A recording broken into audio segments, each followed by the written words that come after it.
This is the Berman Method podcast featuring Dr. Jake Berman and physician assistant Jenny Berman. We are here to treat problems and not symptoms. Disclaimer, this podcast is for entertainment purposes only and not to treat anyone or to give medical advice.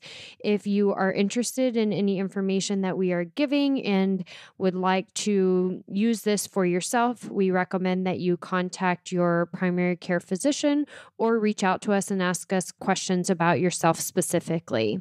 Enjoy.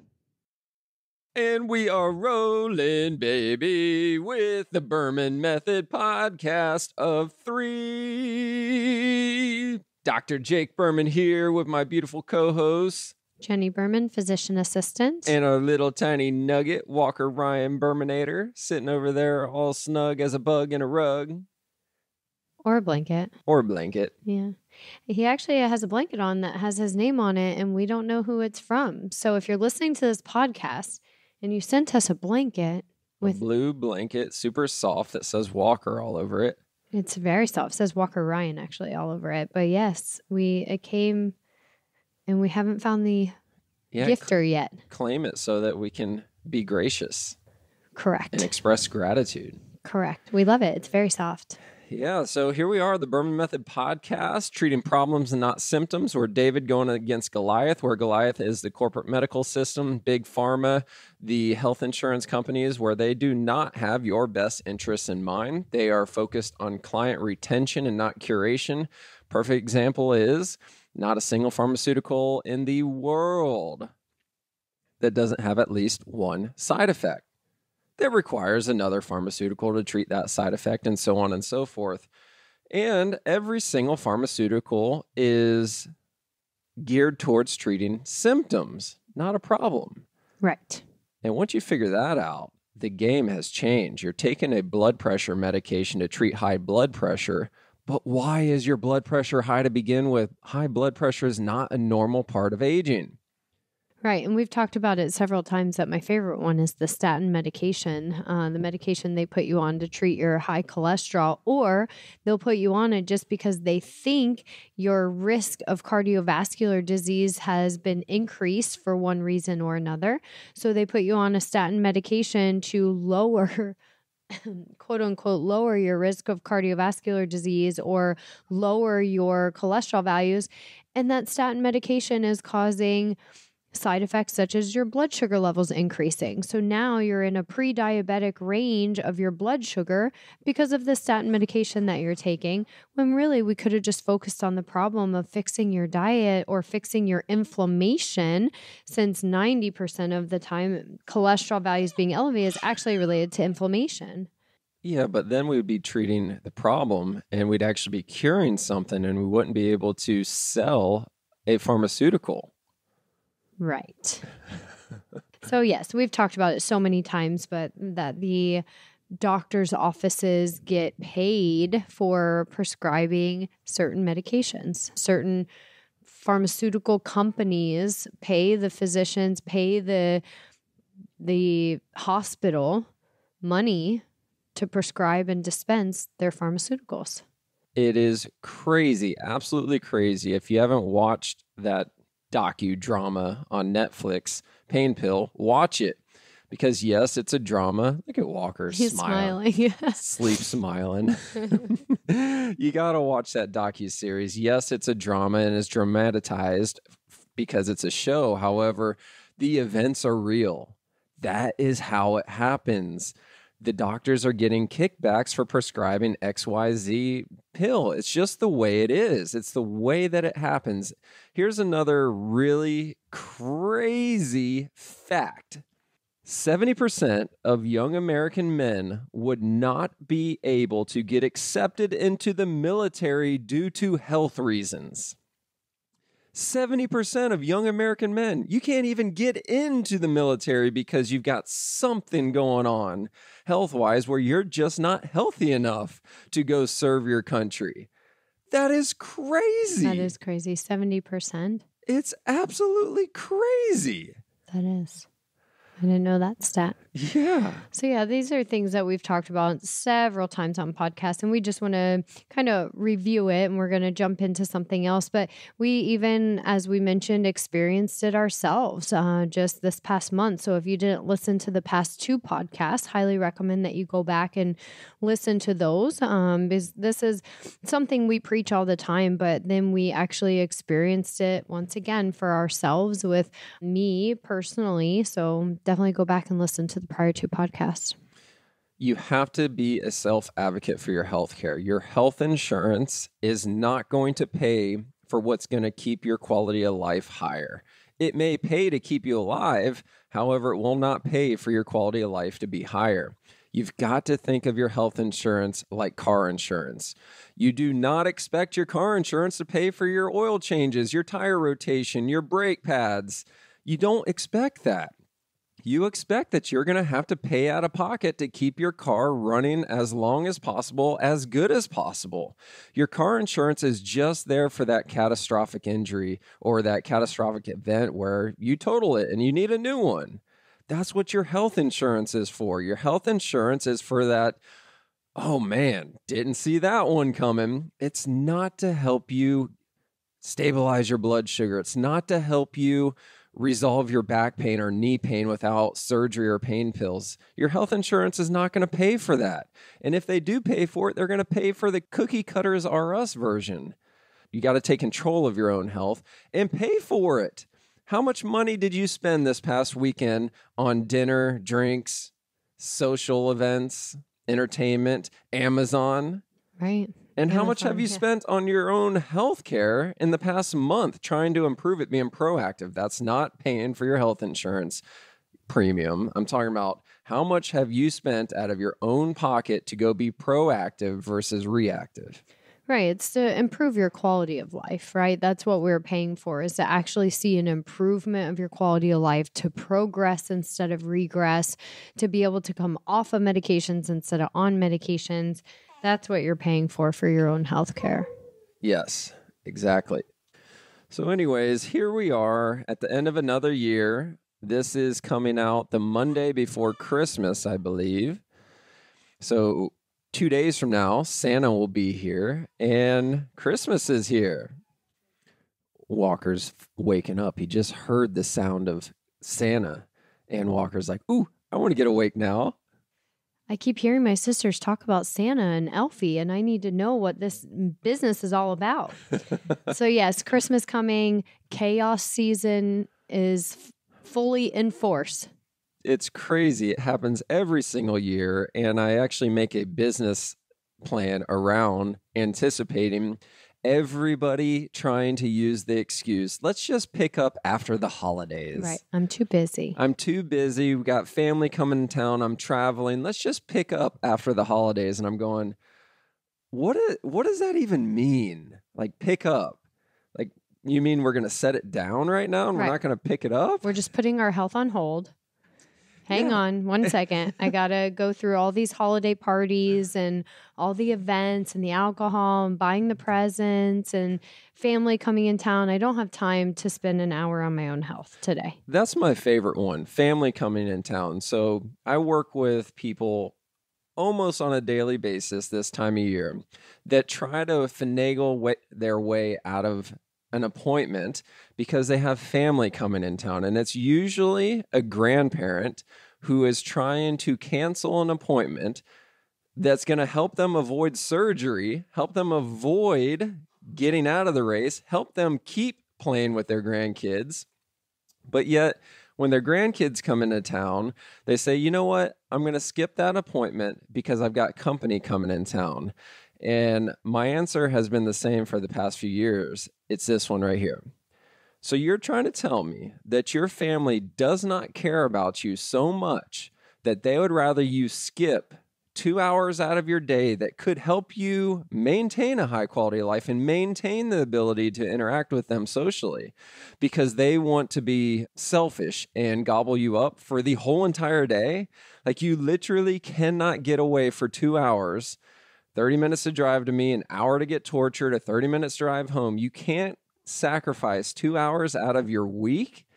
because you have family in town, you've got company in town. And I'm going, have you ever asked them if they mind if you sneak away for 2 hours to go prevent surgery, to prevent needing to take pain pills? Have you explicitly asked your son or your grandkids that question? Right. And they would probably be more than happy for you to do it. Be like, yeah, go for 2 hours. We'll just hang out here by the pool and move your appointments. Move it to the morning, move it to the evening.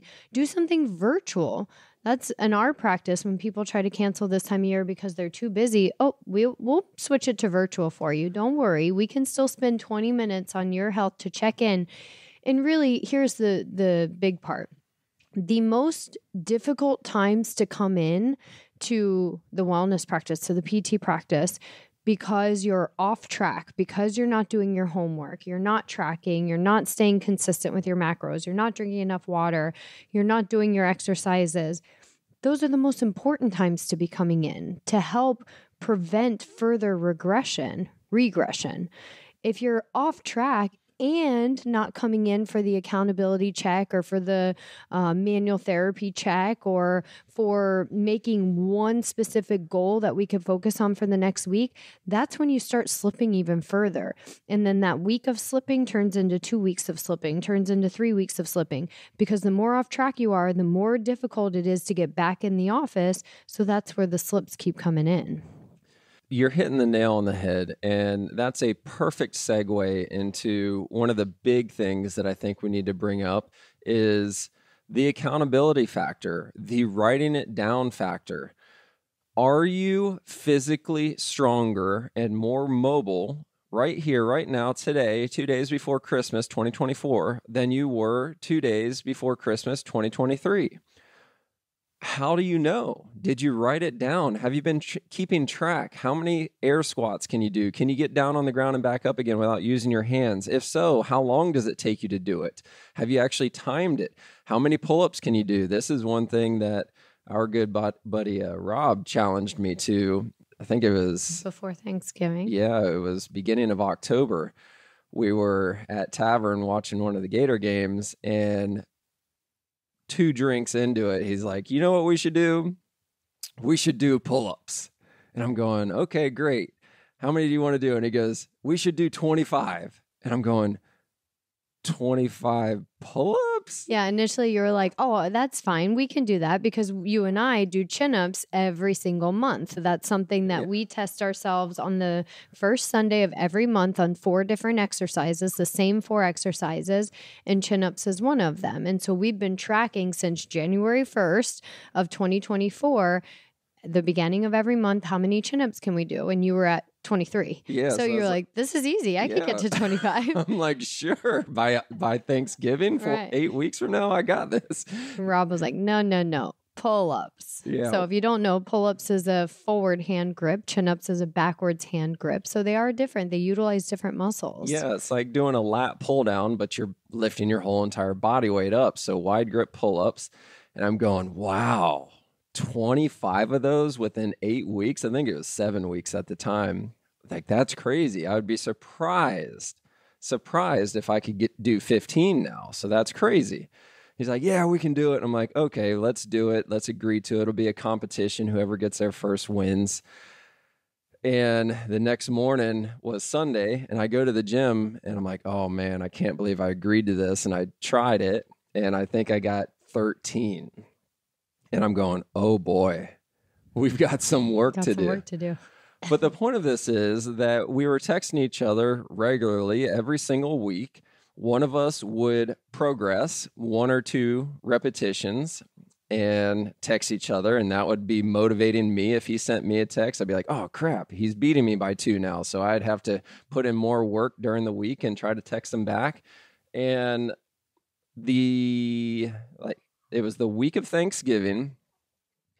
Rob sends me a video proof of 24 pull-ups. And right before he sent me the video, I was at 22 pull-ups. And I'm going, are you effing kidding me? I thought for sure that I was beating him at this point. Mm-hmm. And we had just had Walker, like 2 days before Thanksgiving. We just had Walker. This is Tuesday before Thanksgiving. And I get this video and I'm like, son of a gun. Yeah. Next morning, Walker's a solid 20 hours old. And I was like, you better get out of here and go to the gym and do your pull-ups. I said, get out. Walker's only 20 hours old. We're going to be fine here. Leave, go do your pull-ups, bring me back some breakfast, and I'll see you in a little while. Go beat Rob. So Wednesday morning, I take off. I go to the gym. I'm like, okay, I got one thing in mind. The only thing I got to accomplish is at least 24 pull-ups because I got to at least tie them if I don't beat them. And I get 23 and 3/4. Mm-hmm. Like I could not finish that 24th pull-up, and I'm going, oh. And it hurt so bad. But at the same time, I was really, really grateful because 2 months prior to this, there was no way I could do 15 pull-ups. There was just no way.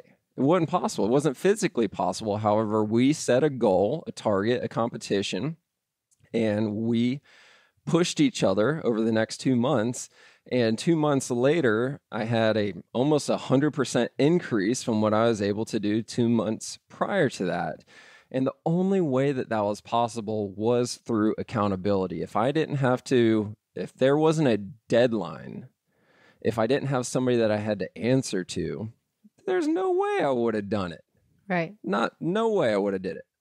Yeah, you 100% have to have some initiative, right? So even if you make a goal, I mean, we have clients every single week that will make a goal and will not, even coming weekly, may not achieve that specific goal. However, they are mindful of it. They are still working towards it. They are still thinking about it with every decision that they're making. So you have to have some self-initiative to help keep yourself accountable when we aren't there. But keeping these appointments on a weekly basis, even through the busiest season, through the most difficult season, is still going to make you a better person today than you would have been had you not had that accountability, had you not had that support, the guidance, the knowledge. So the most difficult times to see the provider or to go to these accountability check-ins or to track your food, to do your exercises are the most important times where you're going to make the most progress and take a step forward instead of taking a step back. That is huge. What you just said right there, the way that I'm going to interpret it and regurgitate it is you've got to set a target. You got to set a goal. And I prefer to make a big goal. Like my example was 25 pull-ups in 8 weeks when I could barely do 10 at the time. I'm like, oh crap, that's 150% increase from where I currently am in 8 weeks. That's not a lot of time. But the reason why I did it, I was talking with Rob about this, is even if we don't make it to 25 by Thanksgiving, what if we just get close? What if we just get close to 25? What if we just get 20? 20 wide grip pull-ups is more than I've ever done in my life. Right. It was still a significant percentage increase from where you started at 13. Yes. So the goal was 25. I'm going to be 40 this year. I've never done 20, and I ended up doing 23 and a half. Right. Right. So we didn't hit the goal. I didn't hit the goal, but I'm still way better off than I was 2 months ago. That's exactly it. And, it doesn't have to be a big goal, because sometimes that's intimidating to individuals, especially on our side of the ball, right? Working with the health and wellness and saying that we have to completely cut out gluten or dairy, or saying that we need to lose 50 pounds as opposed to starting out with 15. You don't have to make a goal so it's intimidating to where you're just like, I can't do it. I'm not going to do it. You can make a smaller goal as long as you have the support and the accountability, the knowledge, the guidance to be able to take you step by step to get there. And then once you hit that first goal, then we make another goal. Then we make another goal. And I'm feeling that right now postpartum. We're not sleeping very much. The first 2 weeks, Walker slept through the night miraculously amazing. And now he's decided, since we moved him into his crib, that he doesn't want to sleep as much. So we're not sleeping right now. My typical workout time is to be in the barn in the gym by 5 a.m.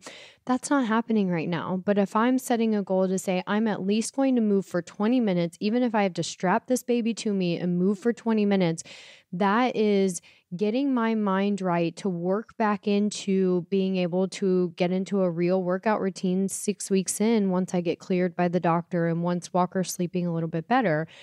If I wait the full 6 weeks and just say, it'll happen when it happens, then 6 weeks from now, I'm starting from ground zero, as opposed to right now, if I make a 20-minute commitment to myself, as opposed to the 90 minutes that I used to work out daily, 20 minutes is not anywhere what I used to be able to do, but it is a starting point to get my mind right, to get my muscles reactivating, to keep me on track with my meal plan. When I exercise and my mind is clearer, I'm more focused on making sure I'm fueling my body appropriately.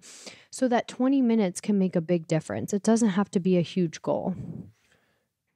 It's funny because you were out there this morning with Walker strapped to your chest in a little kangaroo pouch, and you're doing the best that you could do, versus me. Had that been me, you would have came home from the gym, and where would I have been? On the recliner with Walker on your chest. Yes, I would have been sleeping on the recliner. I would have been passed out in the recliner with the baby on my chest, using it as an excuse. He wasn't sleeping and I couldn't really work out today. But you did what I should do, and I've done that in the past, right? When you traveled and Vera was small, I strapped her to my chest in the little carrier, and we went on our daily walk. So trying to find my inner Jenny and making sure I don't use it as an excuse to get it done. It may not be as good as what you would like it to be, but however, it's better than it's better than nothing. Right. Good. Yes, that's it. You just have to, through all of this chaos, your routine is not going to be the same because of the holidays, because of traveling, because of family. Our house is in constant chaos right now with the amount of boxes coming in and toys, and the kids, I put 5 toys away and then there's 10 toys back out. It's a constant chaos, but we have to still prioritize our health, our efforts, our accountability measures. And even if it's not 90 minutes, 20 minutes is going to be enough to keep you moving in the right direction. Good. Love it. Anything else? I think that's it. Merry Christmas, everybody. We are, just a reminder, office is closed from December 24th through January 1st. So we'll be back on January 2nd. My office opens back up at 7 a.m. on January 2nd. Your office at 8 a.m. on January 2nd? Yeah, we're actually technically closed. However, we're still seeing clients come in. So 2 of my staffers are going to see clients between Christmas and New Year's. So if you want to get in through that week that we're technically closed, we are accepting appointments on the schedule. Just don't expect fast responses from calls, text, emails. Actually, don't expect responses, period, for me. I just don't do it. Well, and you probably won't get much of a reply by calling the office, but you can text the office. We will be monitoring text messages coming into the office. You can email. So if you need to reach the office, whether you need medication refill, you want to try to schedule an appointment for that week between Christmas and New Year's, which needs to be by appointment only, please text the office 239-431-0232 so we can get back to you guys, as opposed to calling, or you may email Jake or myself and we will get back to you as soon as we can. But Merry Christmas, everybody. Plan to be better at the start of this new year than you were at the start of 2023. Perfect. We're going to try to get another episode in before the year is over. So that will be the Monday before New Year's. Merry Christmas. Merry Christmas. Thank you for subscribing on your social media and podcast platforms to the Berman Method. Dr. Jake Berman with Berman Physical Therapy and Jenny Berman, Physician Assistant with Berman Health and Wellness. You can find more information on our website, www.bermanmethod.com. bermanpt.com for physical therapy, bermanpt.com/wellness for the health and wellness. You can also find us on social media, Facebook, Instagram, and on your podcast platform. So be sure to follow us, like us, subscribe to us. And if you would like any further information, definitely visit our website and reach out to us. You may also find our free reports on the websites as well, where you can download this free information for yourself. Have a great day.